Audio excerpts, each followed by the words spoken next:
Okay, good morning. So let me remind you where we were. We are dealing with systems with chemical reactions. We talked about the role of the activated complex in the mechanism of converting reactants into products as a result of collisions. And in order to do that, then we did chemical equilibrium derived from the principle of maximum entropy.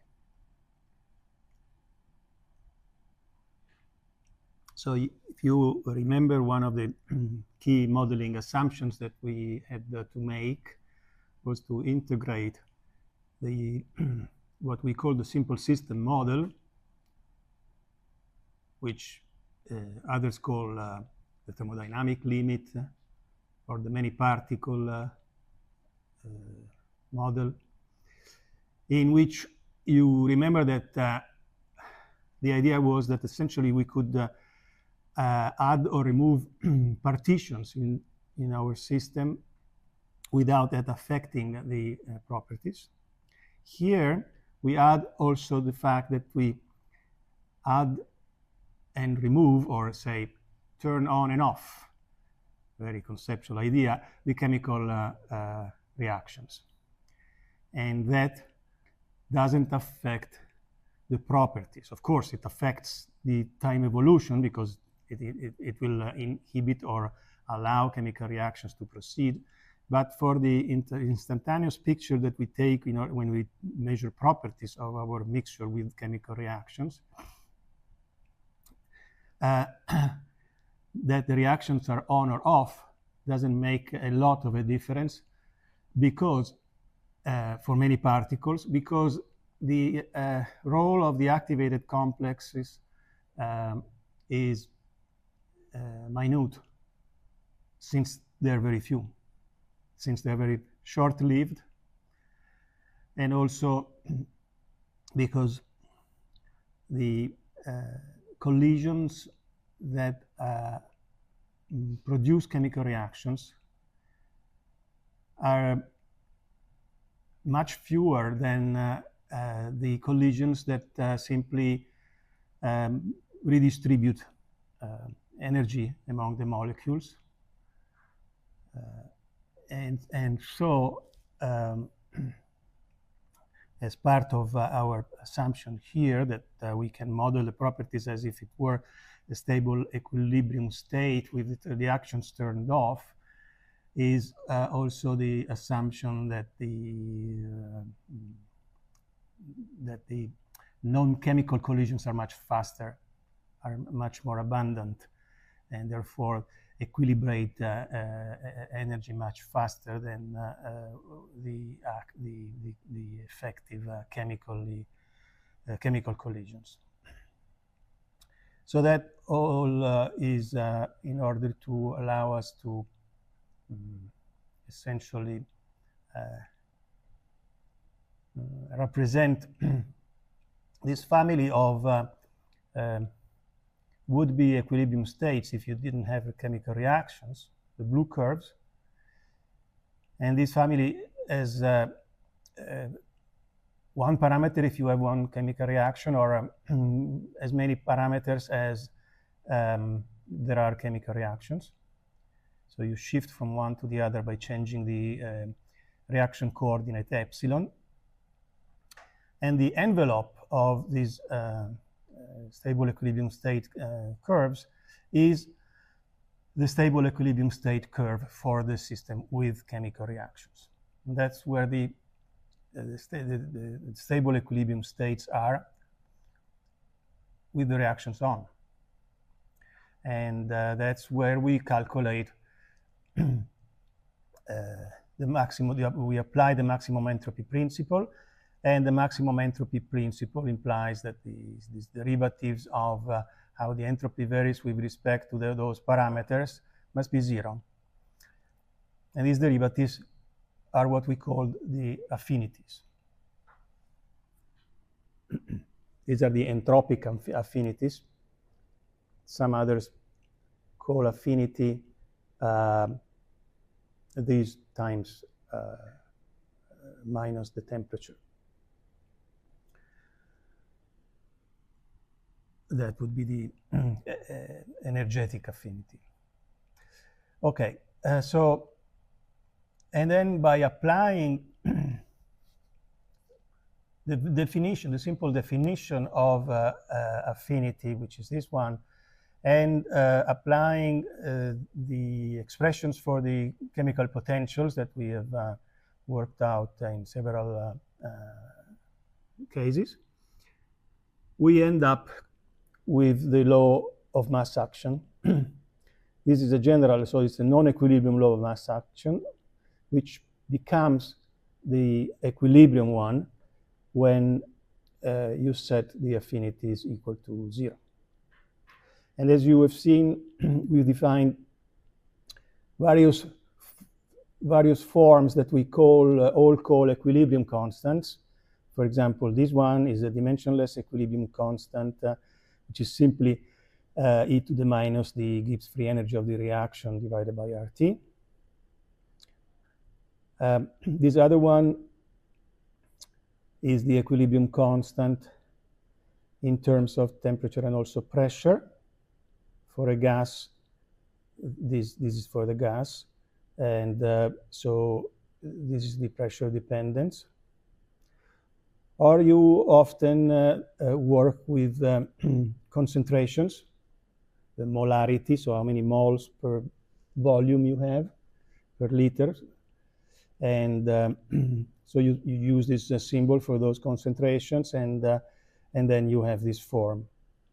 So we'll proceed using more often now this form here.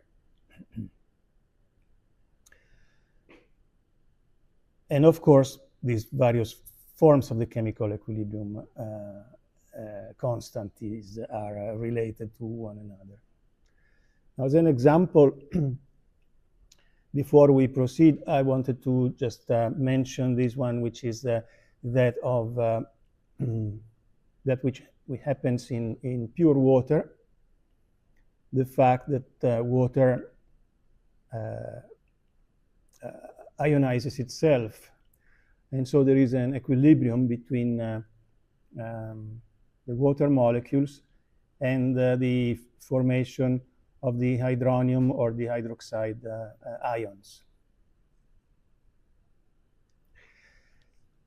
And as you know, the abundance of these ions defines the scale of acidity of an aqueous solution.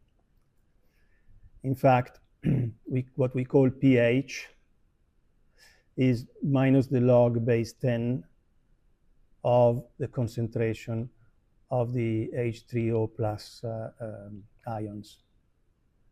And sometimes you call also POH minus the log of this concentration.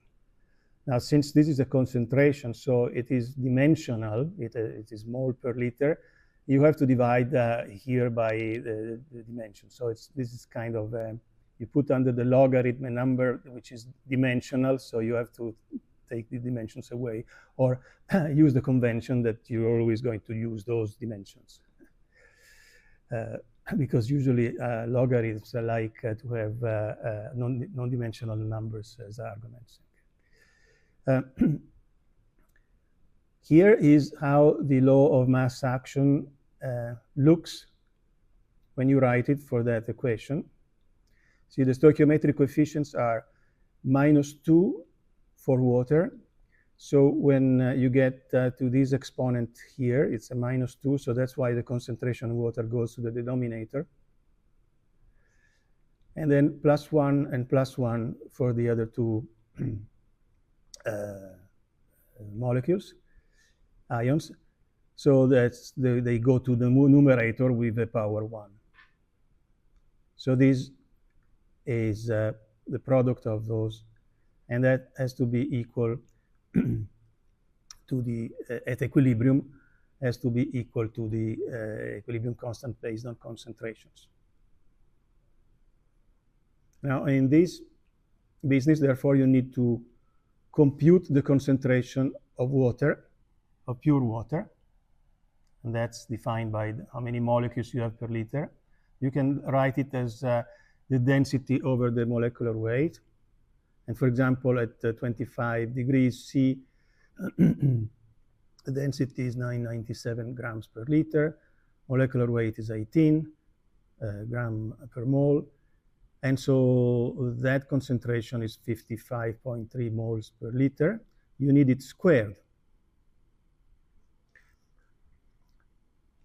So in order to not to carry this along in the practice of chemical engineering, often it almost always you find this product of this equilibrium constant times the square of the water concentration. You find it called the Kw, the equilibrium constant for water. And then, therefore, this equation rewrites this way, that the product of the concentrations of the hydronium and the hydroxide ions is equal to this constant, which constant is not, because you remember that equilibrium constants vary a lot with temperature. So, and also this constant has dimensions, because for this particular reaction, usually also the equilibrium constant based on concentration is dimensional. It has the dimensions of the overall concentration to the power equal to the sum of the stoichiometric coefficients. Now, for this particular reaction, the sum of the stoichiometric coefficients is 0, because minus 2 plus 1 plus 1 is 0. So this is dimensionless. It coincides with the equilibrium constant Kt without the C. So this is dimensionless, but this is not. So the Kw has dimensions of mole squared per liter squared. At 25 degrees C, it is almost exactly equal to 10 to the minus 14 in those units. And if you have a neutral solution in which there is no acid or base dissolved that would capture some of these ions, they would be equally populated. So their concentrations will be equal, and therefore each one takes 10 to the minus 7. 10 to the minus 7 times 10 to the minus 7 gives 10 to the minus 14. And 10 to the minus 7 put into the log base 10 with the minus in front makes pH equals 7. And that pH equals 7 is therefore the notion of neutral, so like pure water is neutral, and it has a pH equals 7. At 25 C, though, because if you go at different temperatures, for example, you go here, you see how, for example, at body temperature, which is 37 degrees C, the Kw is not 10 to the 10 to the minus 14, but it's 3.55 times, and that makes the pH for neutral 6.7. At 100 degrees, 6.17, or at 0 degrees is 7.47. Okay, so this is one of the applications of equilibrium. Of course, it's just one of the many examples.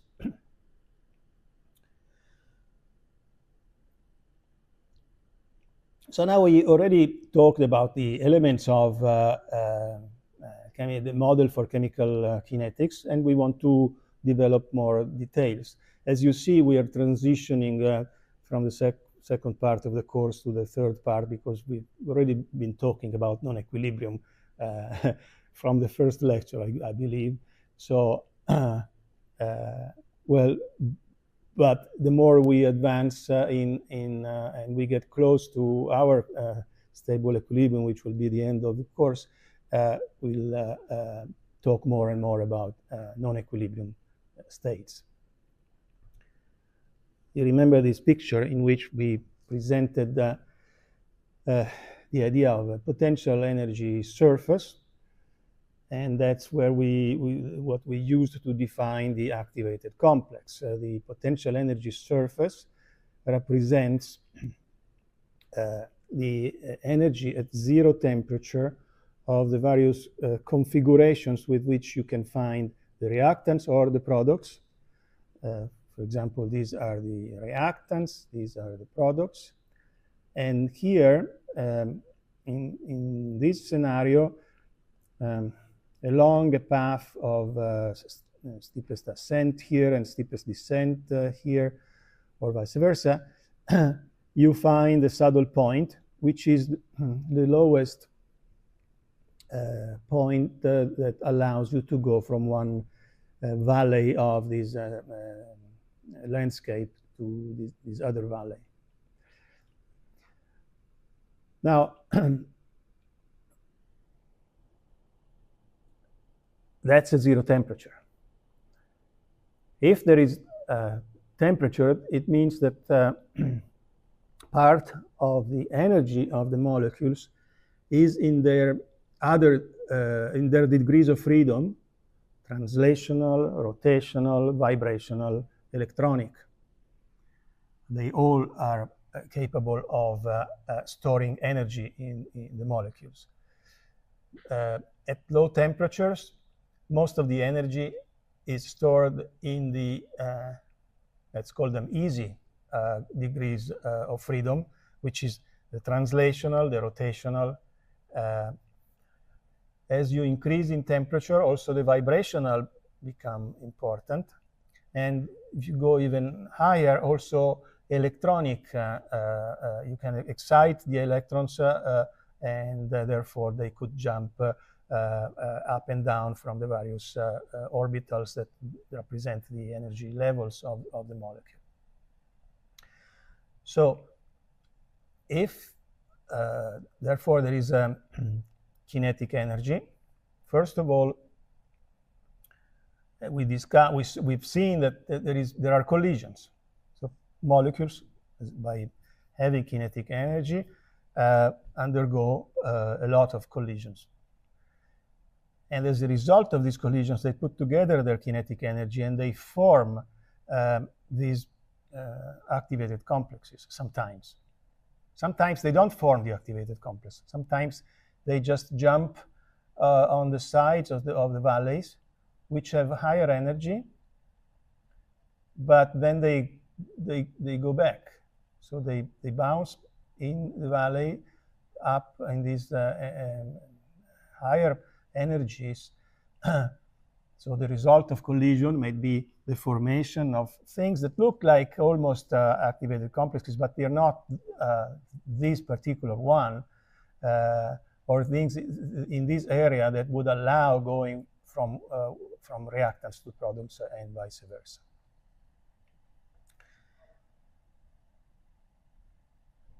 Okay. And also, we've seen that as a result of collision, the kinetic energy gets momentarily transformed into elastic energy, like two springs that collide. So they store the energy for a while, and then they explode back and shoot the fragments of the fission of this activated complex in various directions. These fragments will have a higher energy than the neighbors, and therefore by the other collisions, the non-chemical collisions, that energy will get redistributed, and it will either heat up if they have higher energies, but sometimes they also have lower energies, because some of the energy, if the reaction has been effective, has been retained by the new configuration of the molecule as in the form of potential energy, like here. So if you go from here to this, in this direction, so from left to right here, this much potential energy is stored in the new configuration. So it came from kinetic energy, you went up to form this complex, and then as you go down, you release. So this difference from here to here will be the kinetic energy that is released by the fragments of the explosion, so to speak, and whereas this other difference is not anymore available as kinetic energy because it has become potential energy. Now, the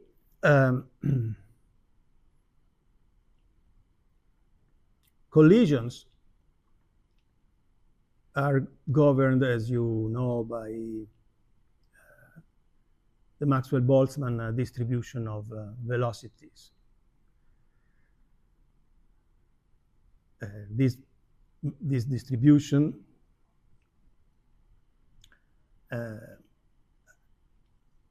maybe later on, if I have time, I'll show you how it can be derived from the maximum entropy principle. So it is the distribution that maximizes the entropy given certain constraints. And so that means that these molecules do not all have the same velocity. Okay? And also, this nice GIF that I took from Wikipedia shows it starts, if you look at carefully, it starts from a non-equilibrium situation in which there are some particles that are that have higher velocities than others. So it's a skewed, slightly skewed distribution, and it shows how quickly it will the many collisions will redistribute and return the distribution back to Maxwell-Boltzmann. This is this is like a pictorial representation of the idea that non-chemical collisions is a fast dynamics because collisions are many and occur many more than chemical ones, and therefore you can assume that this distribution is almost immediately it returns almost immediately to Maxwellian after each chemical reaction has released or absorbed some local energy.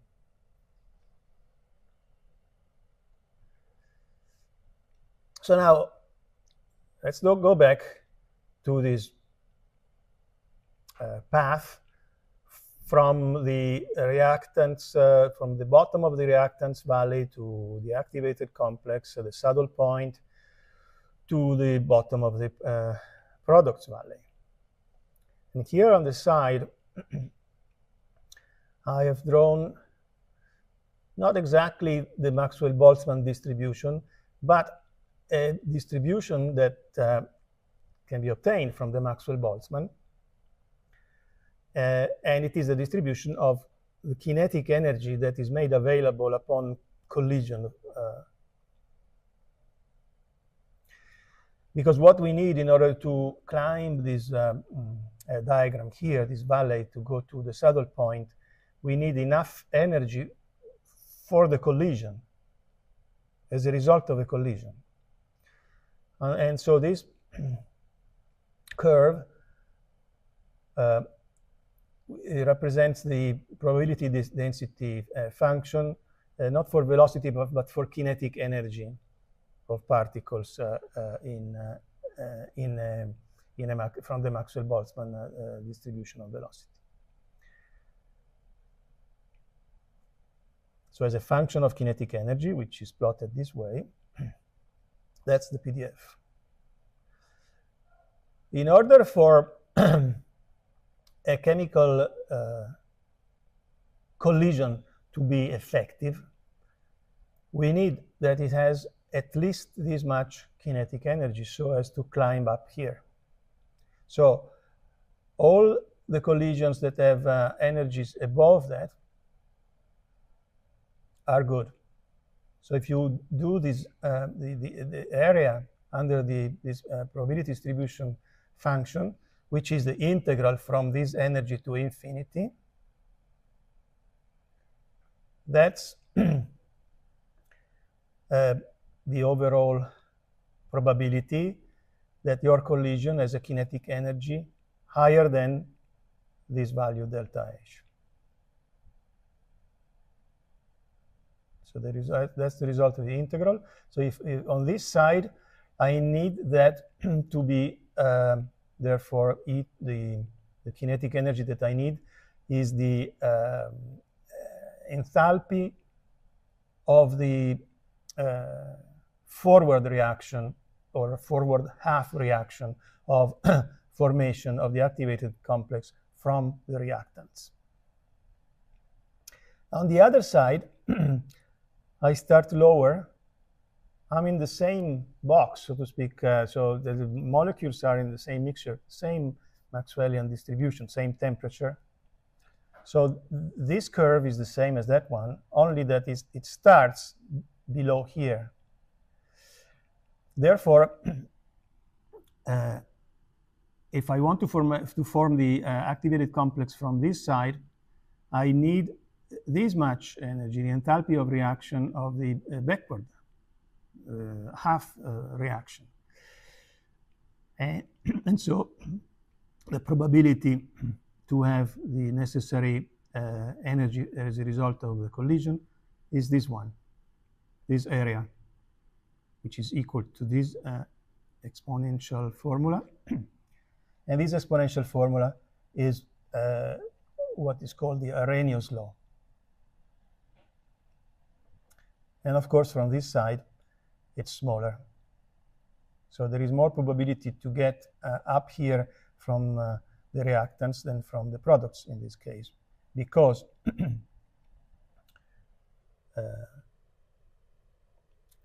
because the delta H plus is smaller than the delta H minus. Okay. So this is one of the ingredients in order to formulate a theory or a model for the rate of chemical reactions, for the rate at which chemical reactions proceed. And in our language, therefore, it's for the rate at which the reaction coordinate changes with time, epsilon dot. So the bottom line is here. Epsilon dot will turn out to be the net result of how many of the epsilon dot of the forward half reaction and the epsilon dot of the backward half reaction. And these ones are done in here. So this column does the half reaction, this column does the forward, and this does the backward. So we talked about, we can view this thing in terms of this, in terms of probabilities. So the Arrhenius formula gives us, as we've discussed, the probability to have enough collision, enough kinetic energy from the collision so that we form the activated complex. Then we need another probability. Once I have the activated complex, which is the springs that are compressed and short-lived and ready to explode, the question is, will it explode towards the reactant valley or towards the product valley? That depends also on how the molecules have collided. It's not just kinetic energy, it is also the angles with which they collide that makes is important, because that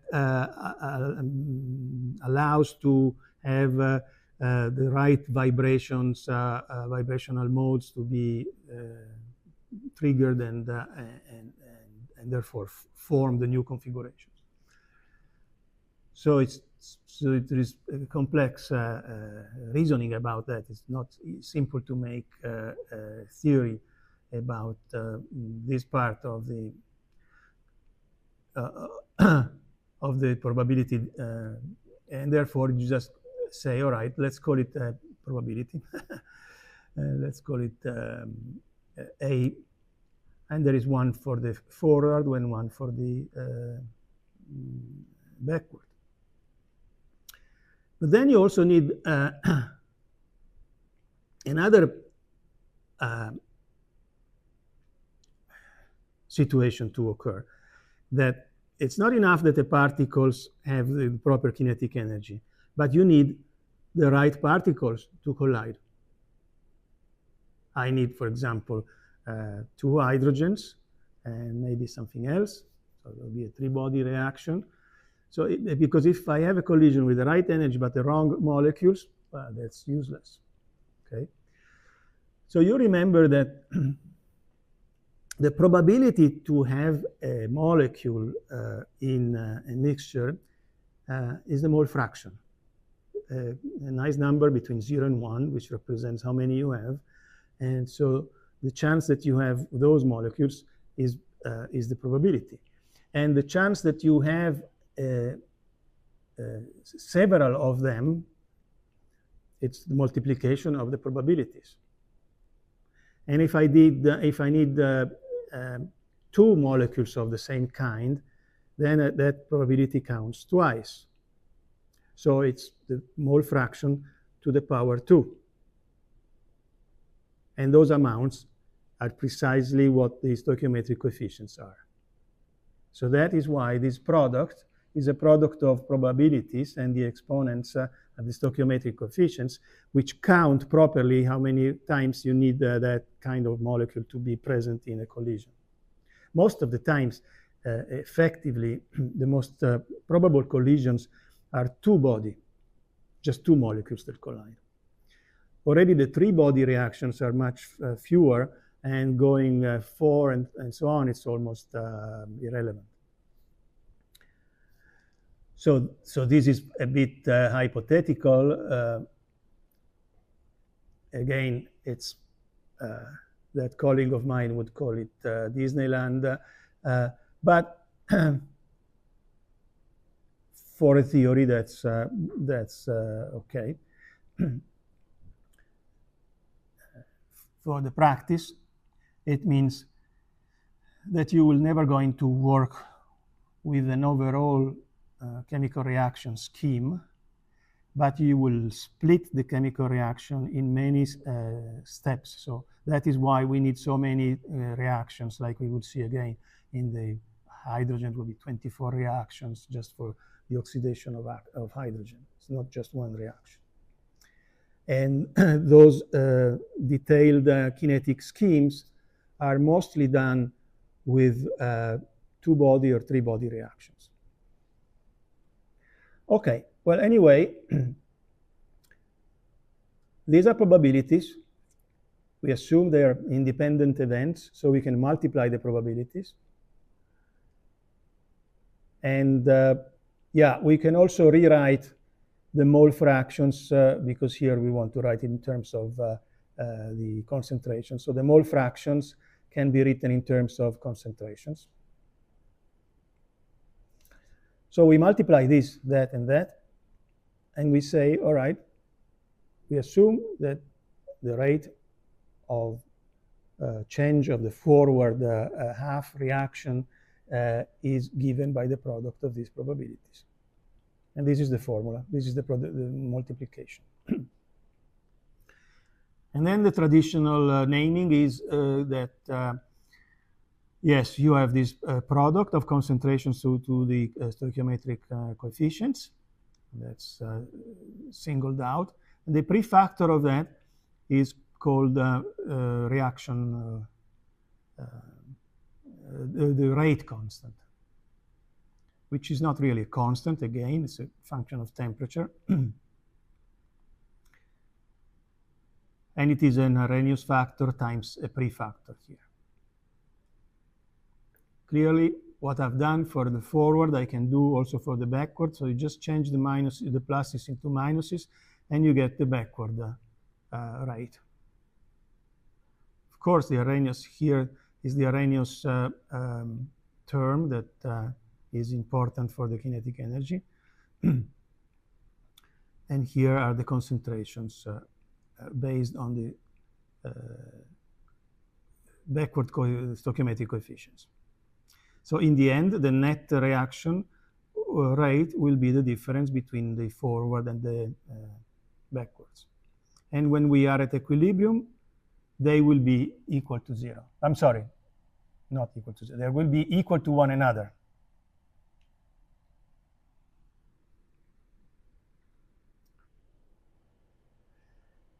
Okay.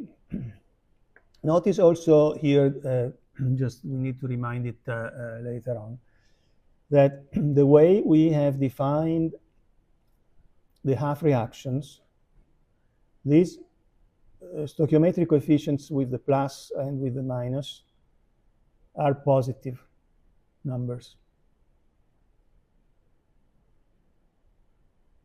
Okay.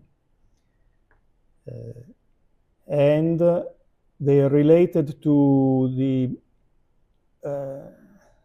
overall reaction stoichiometric coefficients in this way. The one of the backward minus the one of the forward, at least according to our convention that puts everything on the left-hand side and with a plus, with a positive stoichiometric coefficients for what we call the products. Of course, you can always switch point of view and call what the products, call them reactants, and then you'll change all the signs.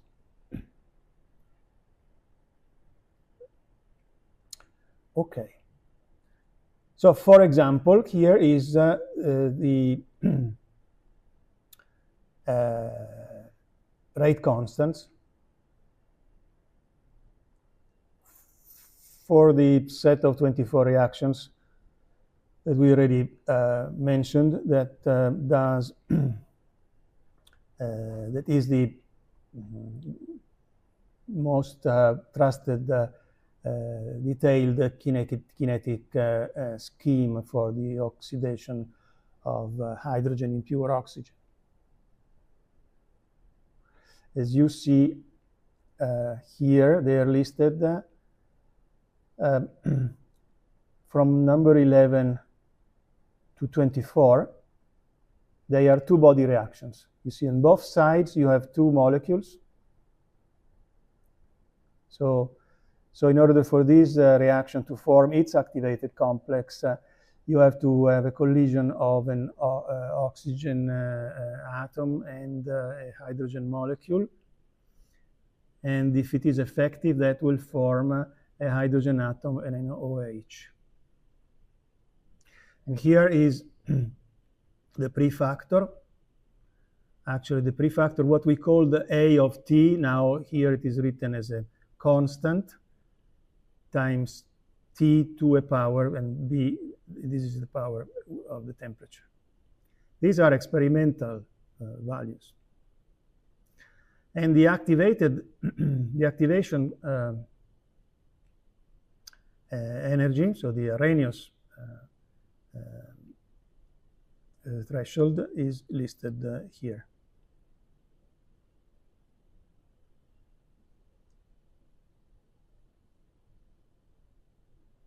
It is also not worthy that these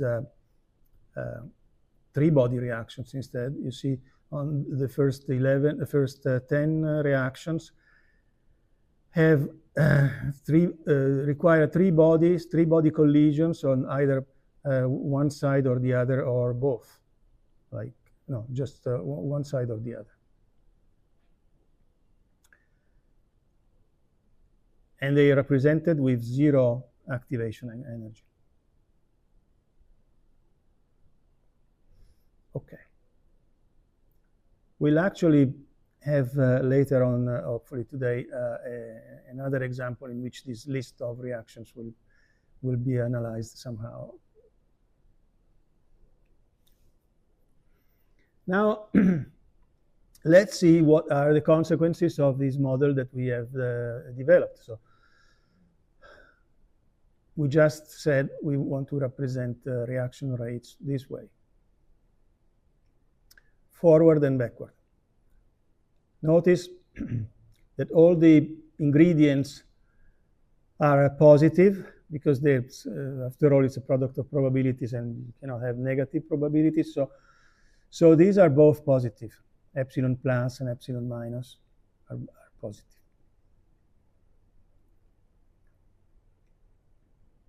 Remember also that we defined and we just recalled the non-equilibrium law of mass action.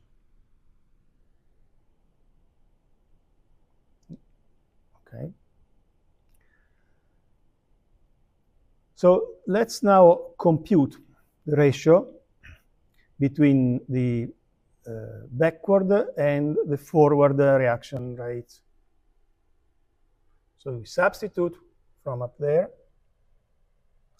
We notice that this product on the numerator and the denominator, you can also write, since the argument of the exponent are the same, you can also write it as ni to the nu minus nu plus. That's n to the nu to the stoichiometric coefficient of the overall reaction. So you can make this step. And then we can substitute from the non-equilibrium law of mass action, because this is valid always. And you get this expression here. Now, this expression here is general, at least given this kind of modeling for the kinetics. It's general, therefore it applies also at equilibrium. So also when the affinity is equal to 0. So when the affinity is equal to 0, this e to the 0 is 1. And also at equilibrium, the rate of the backward is equal to the rate of the forward. They are not 0, but they are equal to one another. So it's a sort of a dynamic equilibrium. So this is 1, and also the left-hand side is 1 at equilibrium.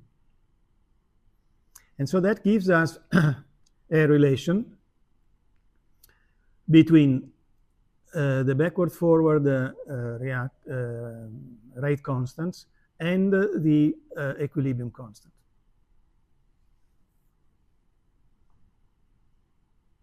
This is called the principle of detailed balance. It's useful because you don't, as you have seen, for example, didn't mention that, but in the list for that I gave for the hydrogen rates,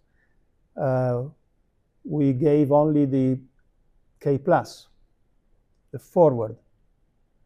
Yes, that's because from the equilibrium constant, which you can compute from the thermodynamic properties like the Gibbs free energy of the reaction,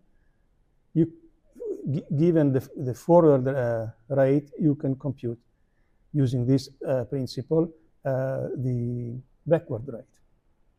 So they're not independent.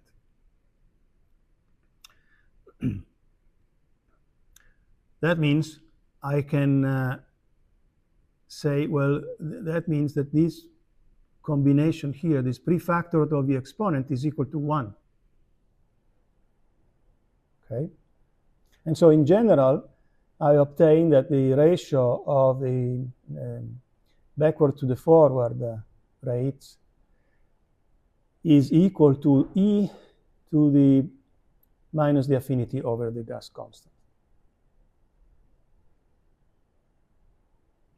If you take the logarithm of that, or actually if you take the logarithm of the inverse of that, so the logarithm of the forward to the negative rate, which by this formula is equal, therefore, to the affinity divided by R. We typically call that the degree of disequilibrium of the reaction. So in other words, it's another way of, so you can call it affinity, but you can also call it degree of disequilibrium. And it's related to this ratio. Clearly, when the ratio is equal to 1 at equilibrium, the logarithm is 0 and the degree of disequilibrium is 0. And the degree of disequilibrium can be positive and negative.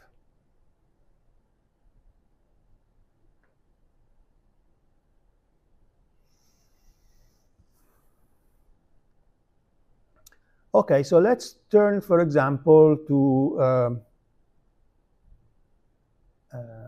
other results that follow from that, what we've just seen.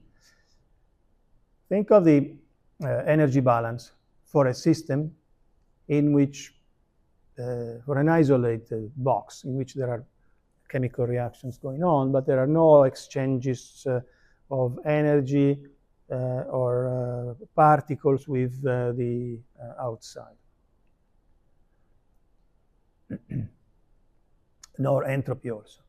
So the rate of entropy change is equal only to the rate of entropy produced by irreversibility. Now the rate of entropy change, it's the partial of the entropy with respect to time.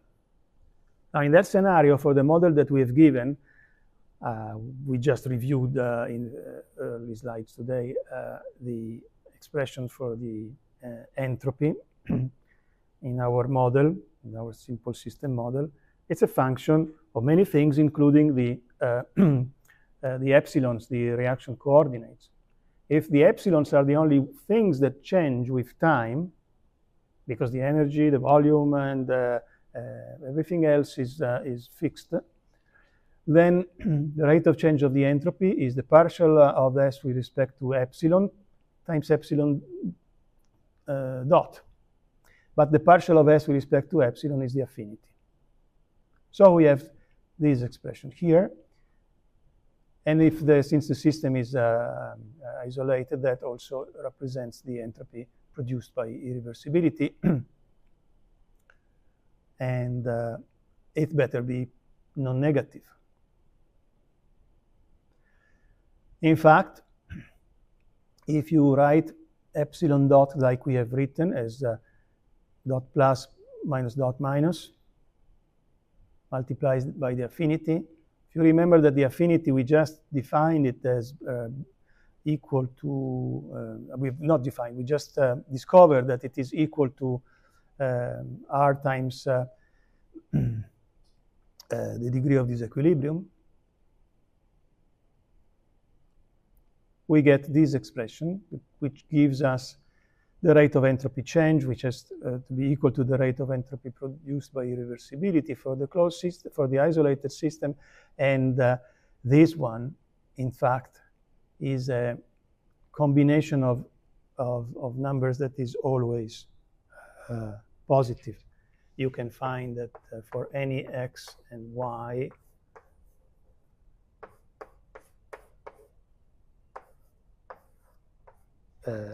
you have this inequality.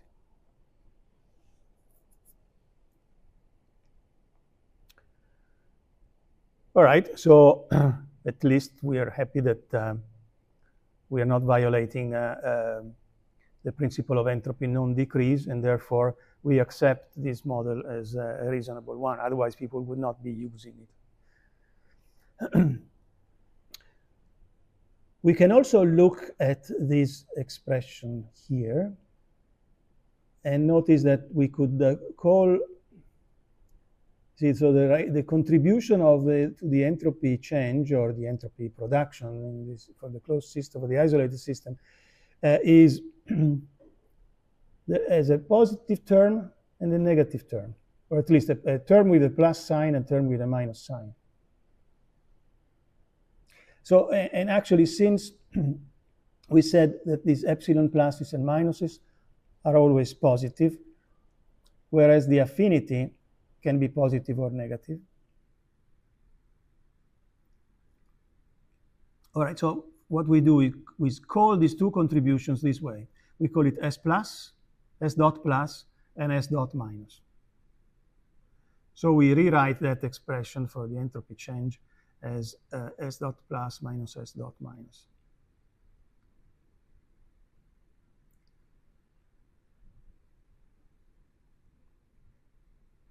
Of course, we've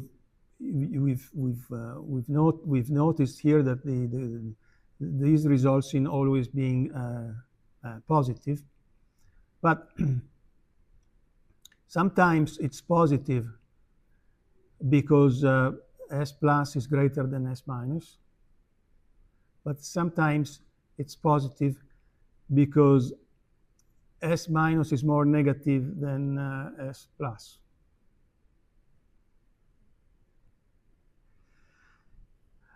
In fact, we can, by this definition, we see that S minus over S plus is also equal to the ratio of the forward, so it's essentially related to the degree of disequilibrium of the overall reaction, or you could also take it as the ratio of the exponentials of the degrees of the disequilibrium of the half reactions. Expressions of this sort have in the recent literature, let's say 15 years, been called fluctuation relations. There are many of this sort.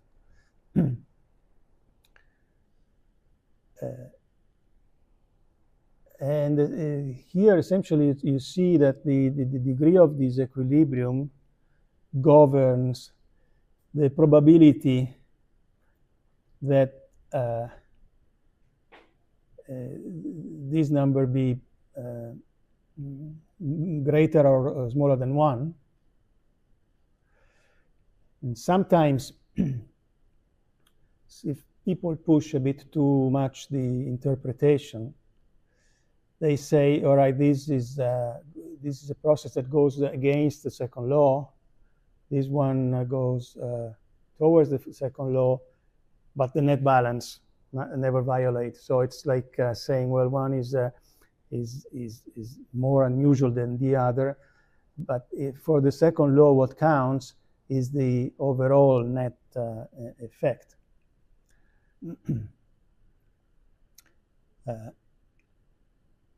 And here is the list of possibilities.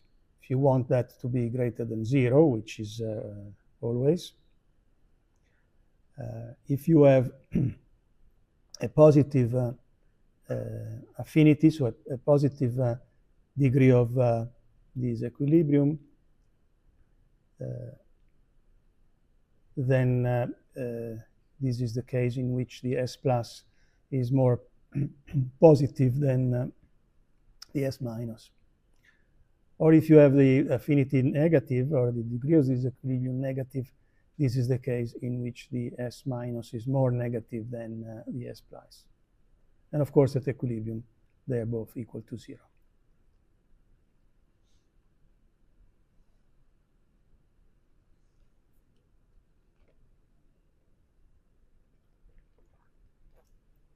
There is another way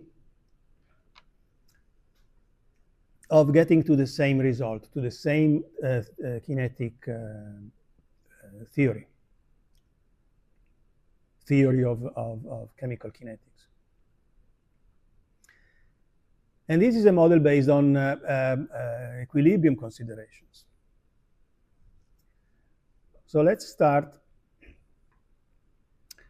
from the overall reaction that we are studying, like this one, for which we recall what the definition of the affinity is. It's the weighted sum of minus mu over T of the various chemical potentials. And here is the law of mass action, the non-equilibrium law of mass action. Now, Let's consider also the half reactions of formation. Now here for compactness, I call them plus and minus. So this represents two reactions, that the half forward and the half backward of formation. So they are also written in that same format with everything to the left of the equal sign. So that's the activated complex. This being a reaction as any other, I can define its affinities. So I can define the affinity plus or the affinity of the minus reaction. I have to be careful that the stoichiometric coefficients are not only these ones, but also there is a stoichiometric coefficient equal to 1 in front of the activated complex. So that's this contribution. So I need to know, or at least to theoretically assume that we are able to know the chemical potential of the activated complex. Whereas these are the usual ones. I mean, those are the reactants and the products. And clearly, also for this reaction, I can write a non-equilibrium law of mass action, exactly like that one, only using properly the stoichiometric coefficients. The concentration of the activated complex goes on top because it has a plus stoichiometric coefficient. And this summation, I put it at the denominator because otherwise I would have to put it at the numerator with a minus nu plus minus. Okay, so that's, and clearly I also need to compute an equilibrium constant for the forward and for the backward reaction. All right, so that's pretty general. No, not assumptions so far. We can also compute, therefore, the equilibria. Now, here's the trick. We are going to assume equilibrium, partial equilibrium, only either for the forward or for the backward reaction. So we say, all right, suppose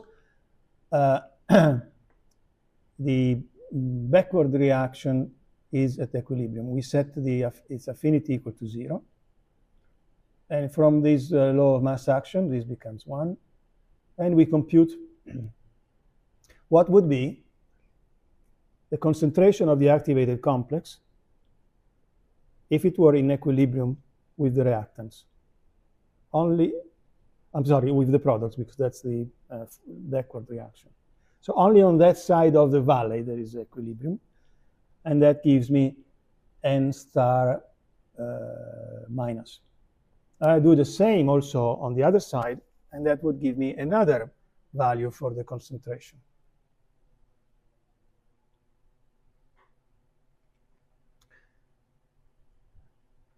The actual concentration of the activated complex is related to those ones through the degrees of disequilibrium of the forward and backward reactions.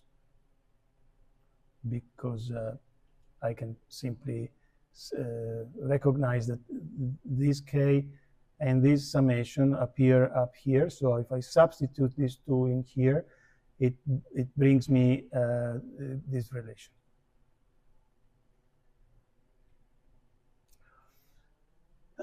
I also noticed that the ratio between what would be the equilibrium concentration of the activated complex for the minus and for the plus, the ratio of the two is equal to, again, the degree of disequilibrium,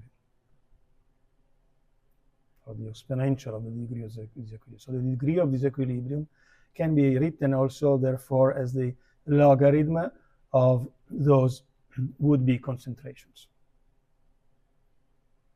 Meaning that at equilibrium, those concentrations are equal. If they are both at overall equilibrium, so equilibrium for the overall reaction, then also the forward and the backward are at equilibrium. So the idea is, all right, so that means that I have an indicator, which is this ratio of the unbalance. You can think of these equilibrium concentrations as the sort of the rate at which the reactants form the activated complex. And if those rates are unbalanced, there is more formation of activated complex from one side than from the other, and therefore there is more chance that the reaction proceeds in order to balance this. That is why we can assume that the reaction rate of the forward reaction of the forward is equal to the forward equilibrium of the activated complex times a coefficient which represents the frequency with which the activated complex decays in the forward direction. And conversely for the minus. So that is the assumption. And with that assumption, we get, if you substitute this equilibrium expression, you get this formula, which is very similar to, it has something that depends on temperature, which is still what we call the rate constant. So it's another way of writing the rate constant, essentially, from a different reasoning. Not in terms of probabilities, but in terms of equilibrium.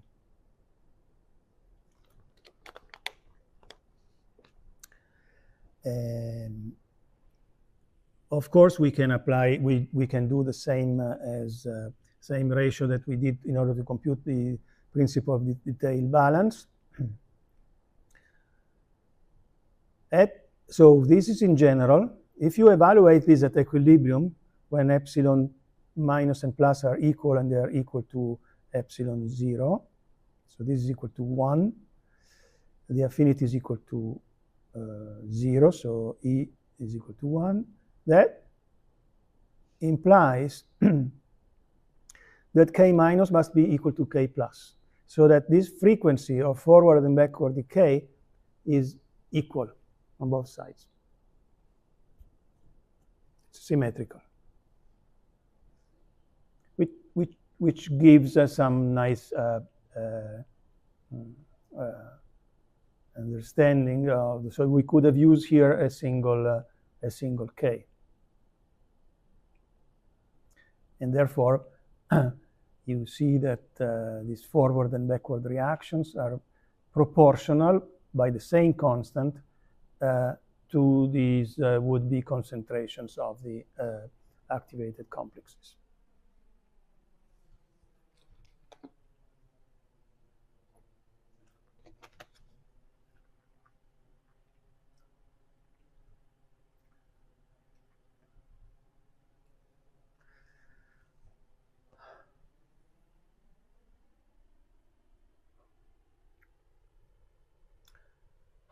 Let's return to the rate of entropy production.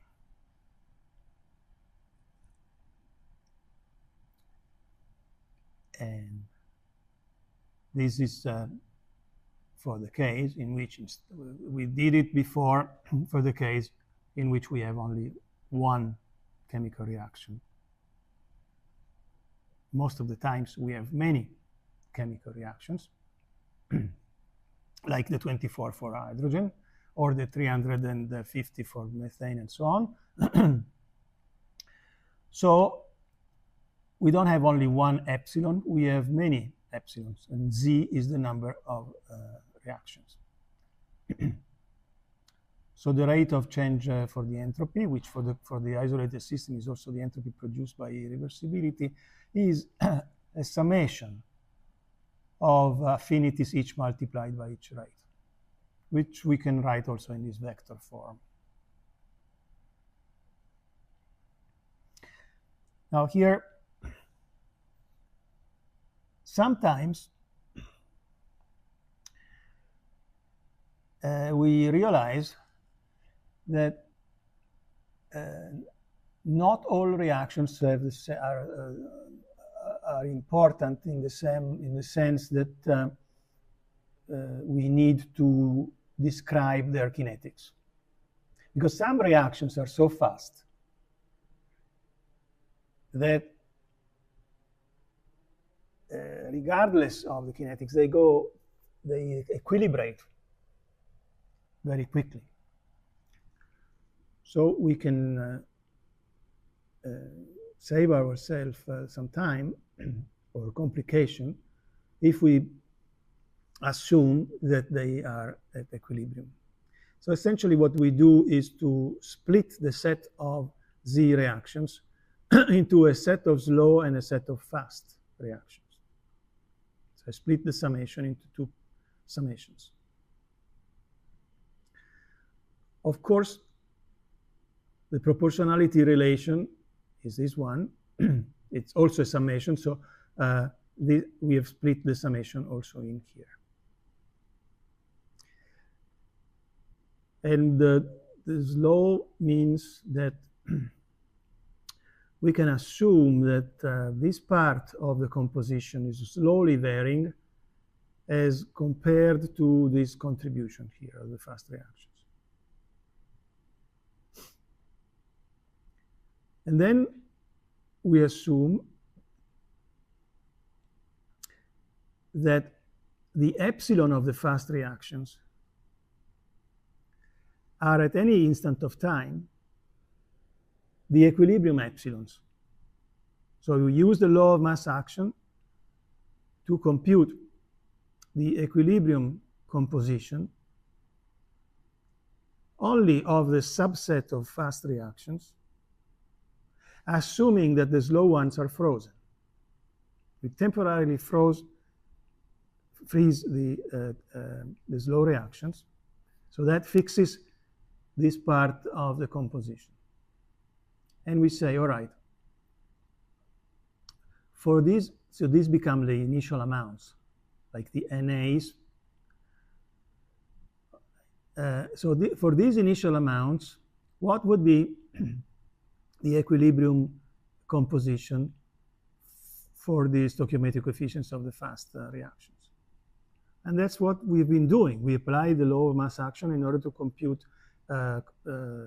compositions, which can be cast as values of the reaction rates, the epsilon zeros. Okay. Of course, this has to be done at every instant of time, because slowly, the slow reactions do advance also. They also advance. Actually, they are the bottleneck of the mechanism. They are the rate controlling reactions. The slow ones are the ones that control the rate of the others. Not like when you have a car jam, the slow cars ahead impede the ones behind to go faster, even if they are faster, but they can, as soon as they get there, they get stuck. Okay, so essentially this is what the fast reaction do. They get stuck in queue of, they wait for the slow reactions to change something and then they immediately adapt.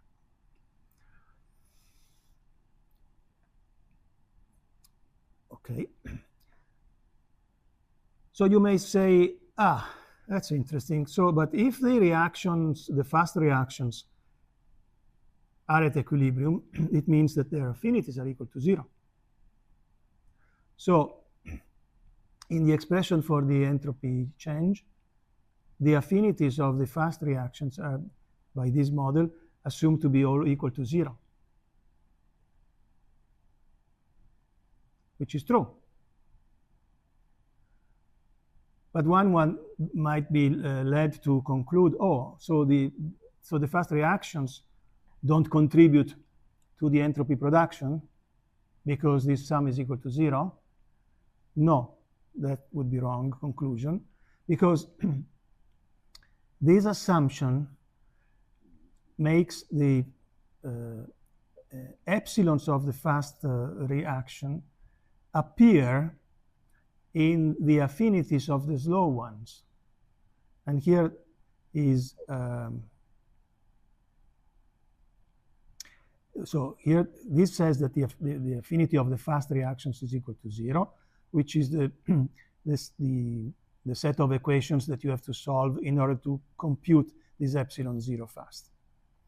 Once you find it, you put it in the expression, the analogous expression for the slow reactions, which depend on energy, volume, and the amounts.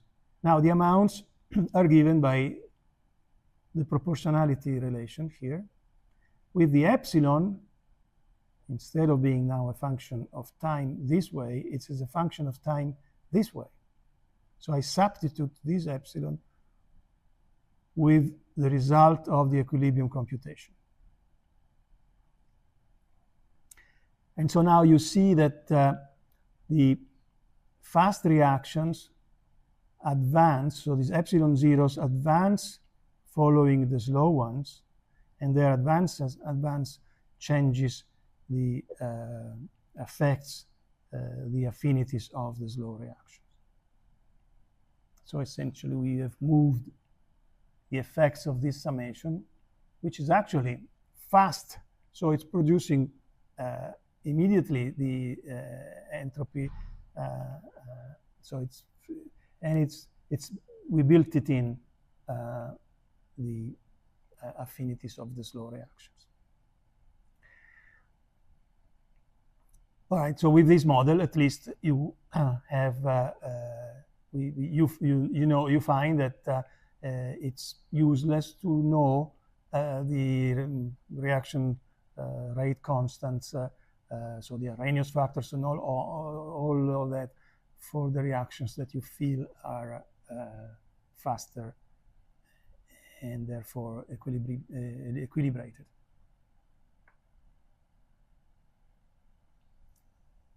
So here's an example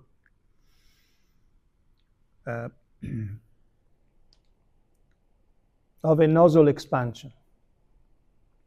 So here we have at the entrance before this throat of this nozzle, this is a supersonic nozzle. This throat has on the left-hand side, not drawn here, a combustion chamber in which you have produced you've burnt hydrogen in pure oxygen. And so you have the products of combustion, essentially water and a few other things, the other 8 species that are in that scheme that will appear again in the next slide.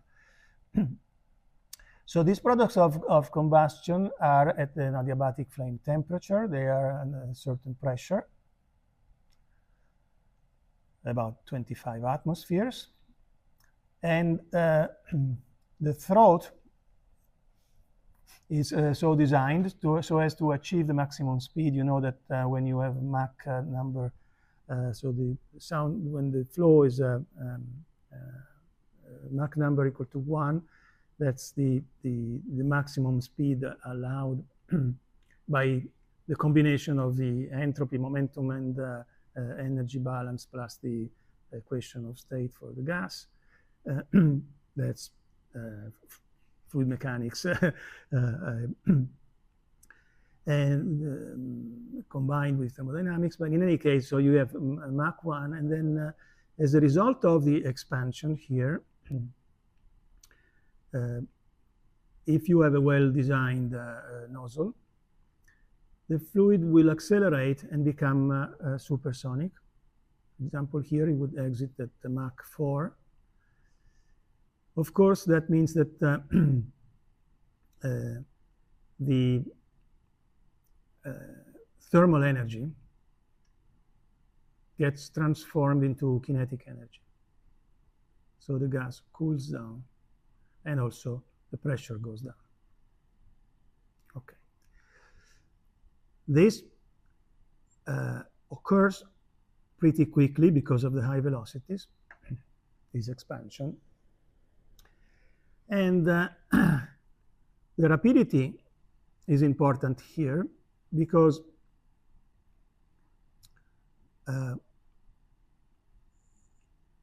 the time that the collisions require to re-equilibrate energy is not enough.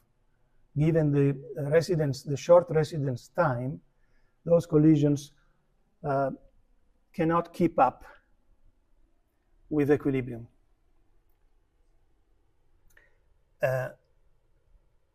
Here, at the entrance of the nozzle, we have chemical equilibrium. So the composition here is that of chemical equilibrium. And this is the temperature. As it expands, you would think that the chemically effective collisions are fast enough to keep up and maintain chemical equilibrium. If they did, you would follow this blue dotted line, a dashed line. In reality, they follow the red line. That's at least according to the 24 reactions, 8 species detailed chemical scheme.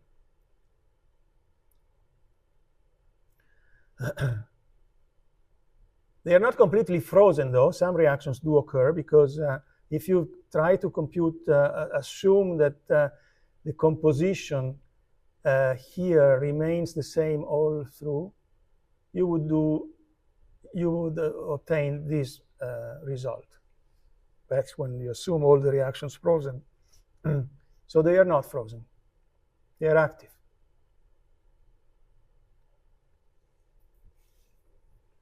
So here are the 24 reactions that we have seen.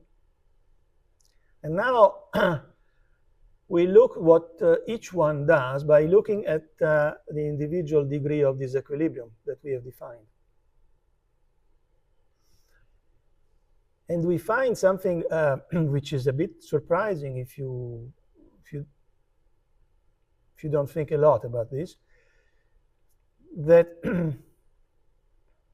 yeah, what's not surprising is that you have some reactions for which the degree of disequilibrium remains practically zero. So they remain at equilibrium. These are the ones that are pretty fast.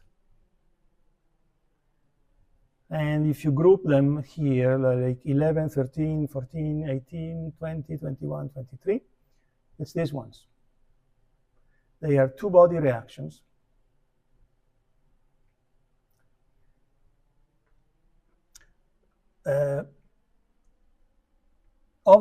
They have certain features. This FO minus FV. FO represents the free oxygen and FV the free valence of the molecules. And this difference turns out, I frankly don't know why that particular difference. I'm not enough a chemical engineer to, or a chemist to understand that. I wish Professor Keck was here to tell us.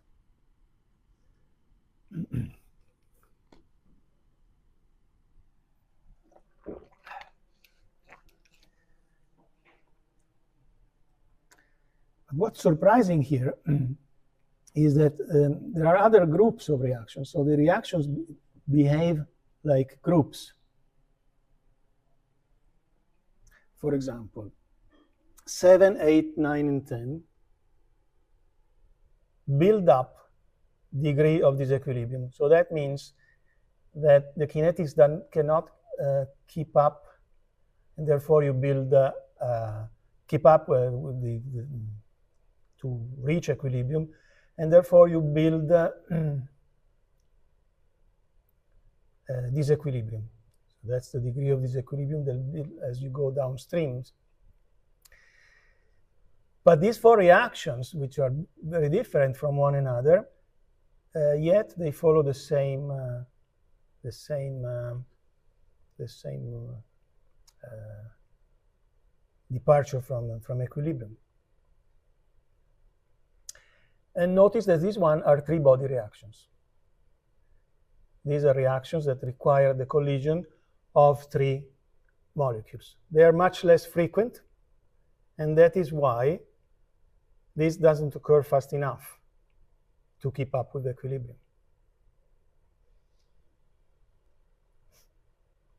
But they do not change the difference between free oxygen and free valence.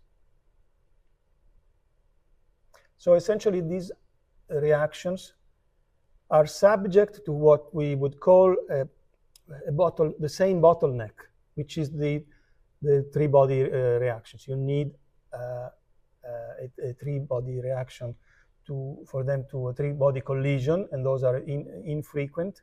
And that is characterized by a change in the overall molecular number, because you see, you go from 3 to 2. So you have a collision of three particles, and after the activated complex breaks down, it produces two fragments. Then we have another set, another group, which is these ones. These are two-body reactions, but their bottleneck is that these reactions change this magic difference between free oxygen and free valence. They change them, they change it by the same amount, 2. This is what they have in common. It's the same, so they have to face the same bottleneck, changing that, and apparently that requires probably something of the mechanism that is common, even if the molecules are different. That difference plays a role in the kinetics, and it's slow. It slows down, so those cannot keep up.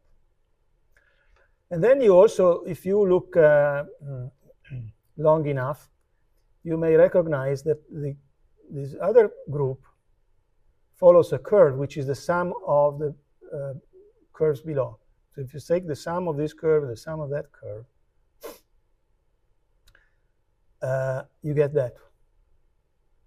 So the degree of disequilibrium of these ones at any instant of time is equal to the sum of the degrees of the disequilibrium that has built up for the other two mechanisms. And in fact, this is the group of reactions here that is subject to both bottlenecks.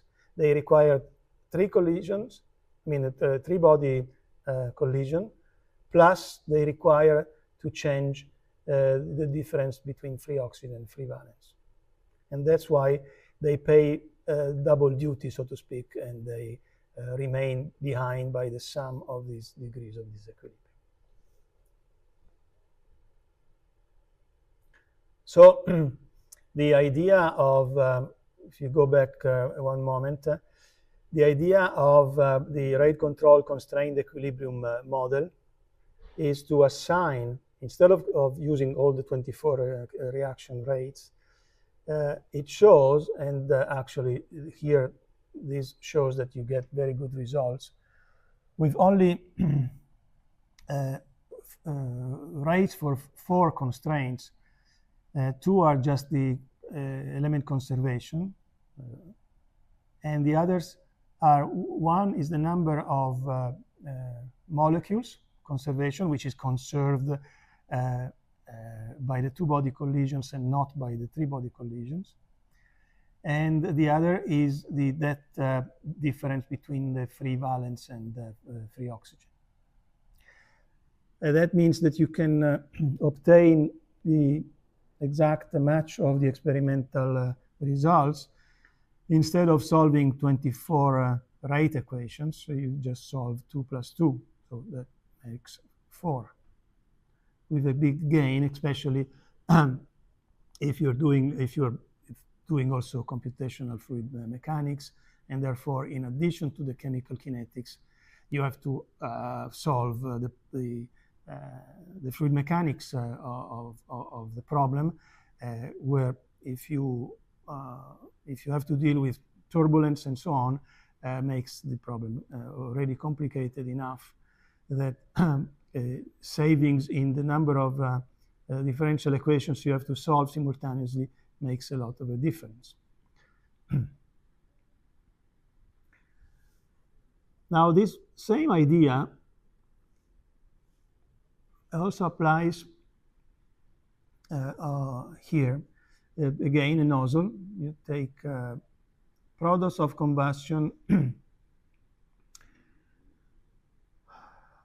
of some other fuel, so that you obtain here a mixture at equilibrium in which you have carbon dioxide, nitrogen, and a little bit of water.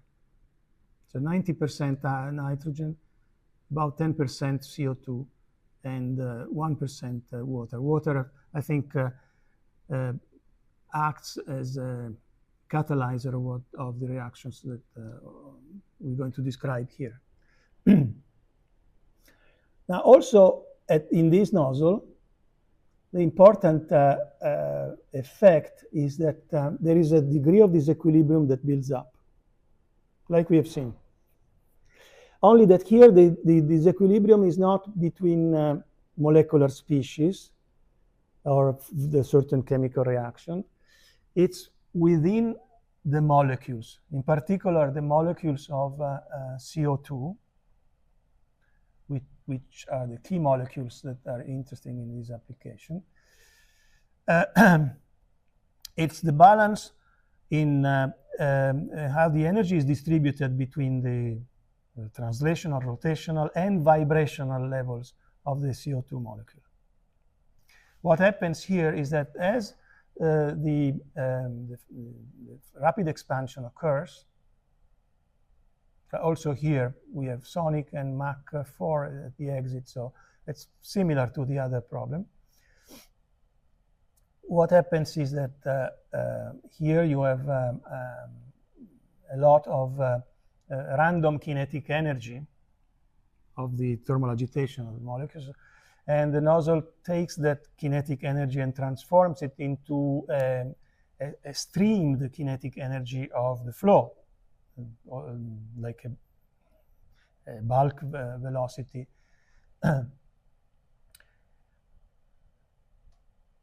And if the collision mechanisms were very effective, as soon as the translational degree of freedom cooled down because of the expansion, you see the temperature goes from high to low. So that means the thermal kinetic energy cools down, it transforms into flow kinetic energy. You can see that here. This is the flow kinetic energy. It goes up, and this is the thermal kinetic energy that goes down. And this is the vibrational energy, the energy in the vibrational modes of the molecules. Those also, if the effectiveness was very high, would lose energy quickly and transfer the vibrational energy into the kinetic and rotation. But this mechanism is relatively slow. So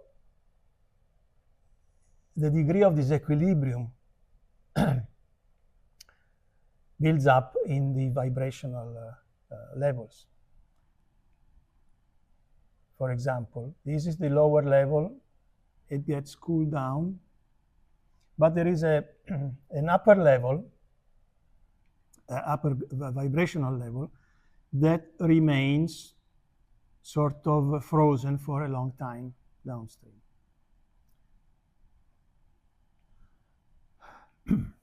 So why is that important for this application?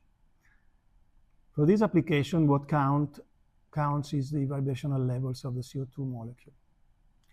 And the CO2 molecules can, being a molecular aligned this way, can vibrate in various ways.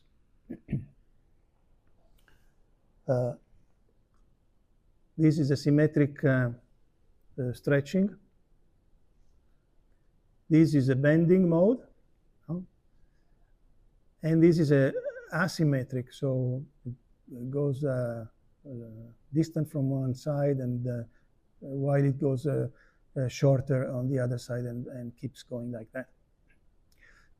Now, each of these modes have frequencies, and these frequencies are quantized because we live in a quantum world, and that's these are like harmonic oscillators, springs. A mass and a spring, according to quantum mechanics, cannot live in a continuous set of levels, but the levels are quantized. And so the molecule, if you give more energy to the molecule, you need to give it enough to jump to up to another level. You cannot give it continuously. And the same is if you have excited some high level, in order for that to release energy, it has to jump down to another level.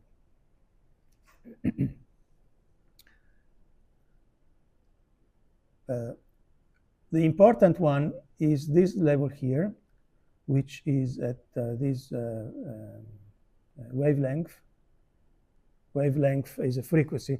You know, there is a relation between frequency and wavelength. So the frequency of vibration is related to the wavelength of, and here it is important to look at the wavelength because of photons, because of light, we will see in a moment. So the important thing that happens here is that this vibrational level, which is a high level, we say up somewhere here, is relatively highly populated in the hot gases before they enter the nozzle, because we are at high temperature. Not only that level is very close. I mean, that level for CO2 is very close to a similar level for nitrogen molecules. So by simple collision, the nitrogen molecules can populate the CO2, that CO2 particular level, because they are tuned, so to speak. They are exactly the same height. So there is a good chance that you transfer the energy of one to the other one.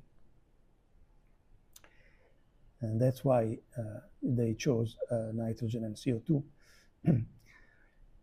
And this one, when it decays to this level. Now, every time a vibrational level decays to a lower level, it emits a photon.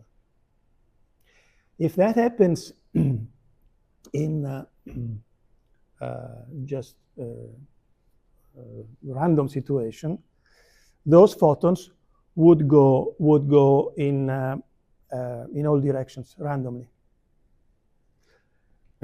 That is called spontaneous emission. But if that decay happens in a situation in which there are other photons with the same frequency, so other photons that are exactly the same frequency, these other photons stimulate the emission of this decay by producing photons that have exactly the same frequency and direction. This is what happens. This is called stimulated emission. And this is the object of the objective of this entire construction, because by doing that, let's see if I have another. Yeah, oops. By doing that, this picture shows you the details of how big this thing is. So the nozzle is about a meter here. So what they do essentially is to put, I'm sorry, this is the diffuser. The nozzle, the good part, the nozzle is here. These are the nozzles, several of them. This is the expansion. And this is the downstream area in which we have the, that degree of disequilibrium. So in which I have still populated the high levels. This is called inversion of population. It's the inverse of what it would be at equilibrium at the local values of temperature. But